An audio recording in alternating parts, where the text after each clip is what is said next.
TPCC chief Mahesh Kumar Goud కీలక వ్యాఖ్యలు చేశారు. స్థానిక సంస్థల ఎన్నికలపై ఇంకా నిర్ణయం జరగలేదన్నారు.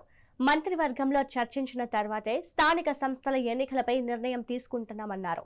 ఇక కాళేశ్వరంతో కోట్ల ప్రజాధనం నీళ్లలో పోశారని ఆరోపణలు చేశారు. అనంతరం ఫోన్ ట్యాపింగ్ వ్యవహారంపై సంచలన ఆరోపణలు చేశారు. గత బీఆర్ఎస్ ప్రభుత్వ హయాంలో జరిగిన ఈ అక్రమాలకు మాజీ ముఖ్యమంత్రి కేసీఆర్, మాజీ మంత్రి కేటీఆర్లదే పూర్తి బాధ్యత అని, వారి ప్రమేయం కనుసన్నల్లోనే మొత్తం ఈ వ్యవహారం జరిగిందని ఆరోపించారు. ఈ కుంభకోణంలో పాలు పంచుకున్న ప్రతి ఒక్కరూ చట్టపరమైన చర్యలు ఎదుర్కోవాల్సిందే అన్నారు. దోషులు ఎంతటి వారైనా జైలుకు వెళ్లడం ఖాయమని ఆయన హెచ్చరించారు. రాజకీయ నాయకులు, బడా అధికారులు వారి అవసరాల కోసం ఇష్టం వచ్చిన రీతిన రాజకీయ నాయకుల మీద, సినీ తారల మీద, ప్రముఖ పారిశ్రామికవేత్తల మీద, కొంతమంది జడ్జిల మీద కూడా ఫోన్ ట్యాపింగ్ చేసినటువంటి ఘనమైన నీత చరిత్ర బీఆర్ఎస్ పార్టీది. ఇలా రాష్ట్ర ప్రభుత్వాన్ని, సిట్ అధికారులను కోరుతా ఉన్నాను, 650 ఫోన్లు ఏదైతే ట్యాప్ చేసినారో బహిర్గతం చేయండి. ప్రైవేట్ యొక్క స్వేచ్ఛని హరించే విధంగా ఎవరెవరైతే ఫోన్లు ట్యాప్ చేసినారో వారంతా బాటంగా వచ్చి విచారణకు హాజరు కావాలి. దేశ చరిత్ర ఇంత పెద్ద నేరం చేసినటువంటి కేసీఆర్, మళ్ళీ చెప్తా ఉన్నా, కేటీఆర్ ప్రమేయం లేందే ఆనాడు ప్రభాకర్ రావు గారి ఫోన్ ట్యాపింగ్ పడపడి ఉండకపోవచ్చు. ఒక రిటైర్డ్ అధికారిని తీసుకొచ్చి అందలం ఎక్కించి పెట్టకూడని చోట పెట్టి, ఐజీ స్థాయి అధికారి ఉండాల్సిన చోట ఒక రిటైర్డ్ అధికారిని పెట్టి వారి అవసరాలని ప్రభాకర్ రావు ద్వారా ఆనాడున్నట్టు DGP, chief secretary, legal secretary, principal secretary, home ద్వారా వారి యొక్క అవసరాలను తీసుకున్నటువంటి దుర్గతి ఈ రాష్ట్ర చరిత్రలో జరిగింది. కాబట్టి ప్రతి ఒక్కరూ ఫోన్ ట్యాపింగ్ లో పాలం పంచుకున్న ప్రతి రాజకీయ నాయకుడు జైలుకు పోవాల్సిందే. టీపీసీసీ చీఫ్ మహేష్ కుమార్ గౌడ్ కీలక వ్యాఖ్యలు చేశారు. స్థానిక సంస్థల ఎన్నికలపై ఇంకా నిర్ణయం జరగలేదన్నారు. మంత్రివర్గంలో చర్చించిన తర్వాతే స్థానిక సంస్థల ఎన్నికలపై నిర్ణయం తీసుకుంటున్నామన్నారు. ఇక కాళేశ్వరంతో కోట్ల ప్రజాధనం నీళ్లలో పోశారని ఆరోపణలు చేశారు. అనంతరం ఫోన్ ట్యాపింగ్ వ్యవహారంపై సంచలన ఆరోపణలు చేశారు. గత బీఆర్ఎస్ ప్రభుత్వ హయాంలో జరిగిన ఈ అక్రమాలకు మాజీ ముఖ్యమంత్రి కేసీఆర్, మాజీ మంత్రి కేటీఆర్లదే పూర్తి బాధ్యత అని, వారి ప్రమేయం కనుసన్నల్లోనే ఈ మొత్తం వ్యవహారం జరిగిందని అన్నారు. ఈ కుంభకోణంలో పాలు పంచుకున్న ప్రతి ఒక్కరూ చట్టపరమైన చర్యలు ఎదుర్కోవాల్సిందే అన్నారు. దోషులు ఎంతటి వారైనా జైలుకు వెళ్లడం ఖాయమని ఆయన హెచ్చరించారు. ఇక దీనిపై మరింత సమాచారం మా కరెస్పాండెంట్ విఘ్నేష్ అందిస్తారు. విఘ్నేష్, చెప్పండి. మహేష్ కుమార్ గౌడ్ నిజామాబాద్లో పర్యటించారు. వాళ్ళ కార్యక్రమంలో పాల్గొన్నారు ఆయన. అయితే కేసీఆర్, కేటీఆర్ ప్రమేయంతోనే ఫోన్ ట్యాపింగ్ జరిగినట్లు భావిస్తున్నామని ఆయన వ్యాఖ్యానించారు. దేశ చరిత్రలోనే అతిపెద్ద నేరం ఫోన్ ట్యాపింగ్ అని కూడా ఆయన అభివర్ణించారు. ఫోన్ ట్యాపింగ్ లో భాగం పంచుకున్న ప్రతి ఒక్కరు కూడా జైలుకు వెళ్లడం ఖాయమని ఆయన సంచలన వ్యాఖ్యలు చేశారని చెప్పుకోవచ్చు. ఎందుకంటే జైలుకు పంపిస్తామని కూడా చెప్పడం అనేది చాలా సంచలనమైన వ్యాఖ్యలు.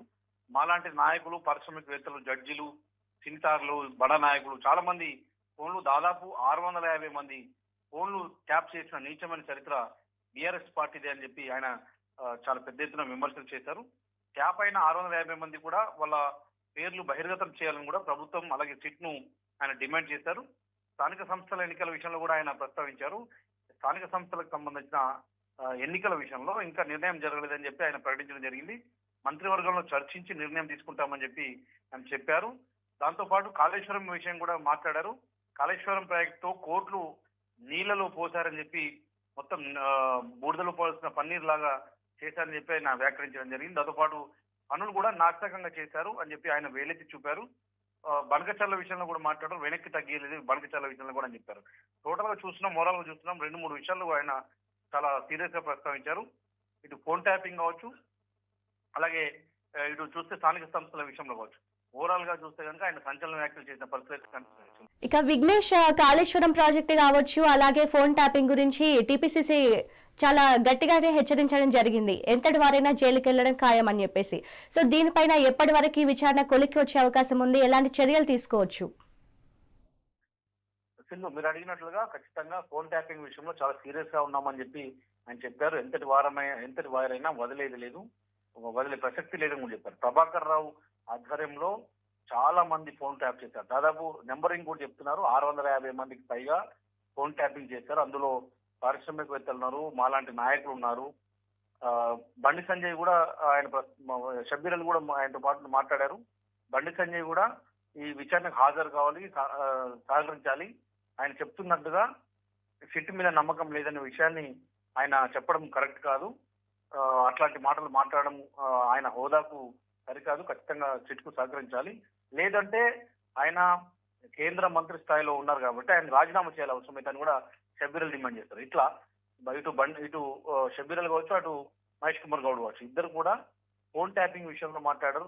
ప్రత్యేకంగా ఖచ్చితంగా కేసీఆర్, కేటీఆర్ లాంటి వాళ్ళు చెబితేనే ఇది జరిగిందని ఇప్పుడు కూడా వాళ్ళు ప్రధానంగా ఆరోపణలు చేస్తున్నారు. వాళ్ళు చెప్పినట్టుగానే ప్రభాకర్ రావు ఇంతమంది 650 మందికి పైగా రాజకీయ నాయకులు, పారిశ్రామికవేత్తలు, సినీ తారలు అనేక మంది 650 మంది ఇందులో ఉన్నారు. వాళ్ళ ఫోన్లు ట్యాప్ చేశారు. ఇది దేశ చరిత్రలోనే చాలా పెద్ద నేరంగా ఆయన చెప్తున్నారు. రానున్న రోజుల్లో ఇందులో ఎవరు అయితే ప్రమేయం ఉన్నారో కేసీఆర్, కేటీఆర్ లాంటి వాళ్ళ మీద పరోక్షంగా ఆరోపణలు చేసినప్పటికీ కూడా, ప్రభాకర్ రావు లాంటి వాళ్ళు విచారణ ఎదుర్కొంటున్నప్పటికీ కూడా ఇంకా ఎవరెవరు పరోక్షంగా ఉన్నారో వాళ్ళందరూ కూడా జైలుకు వెళ్లాల్సి వస్తుంది అని చెప్పి కూడా మహేష్ కుమార్ గౌడ్ చాలా సీరియస్ గా స్పష్టంగా చెప్పారు. దీన్ని బట్టి మనం చూడొచ్చు, రానున్న రోజుల్లో మరికొద్ది రోజుల్లోనే ఈ ఫోన్ ట్యాపింగ్ సంబంధించిన కేసులో సంచలనమైన విషయాలు బయటకు వచ్చే అవకాశాలు కనిపిస్తున్నాయి. సంచలనమైన నిర్ణయాలు కూడా తీసుకునే పరిస్థితులు కనిపిస్తున్నాయి. దీంతో పాటు at the same time simultaneous గా కాళేశ్వరం విషయంలో కూడా ఆయన స్పందించారు. కాళేశ్వరం విషయంలో చాలా కోట్లాది నిధులు నీళ్ళలో ఖర్చు పెట్టారు. అందులో చేసిన పనులు కూడా నాశనకంగా ఉన్నాయి. కాబట్టి నాణ్యత లేదు, అందుకే ఇట్లాంటి పరిస్థితులు వస్తున్నాయని చెప్పి చెప్తా ఉన్నారు. ఓవరాల్ గా ఈ రెండు విషయాల మీద ప్రధానంగా మహేష్ కుమార్ గౌడ్ స్పందించారు. సింధు. Thank you Vignesh.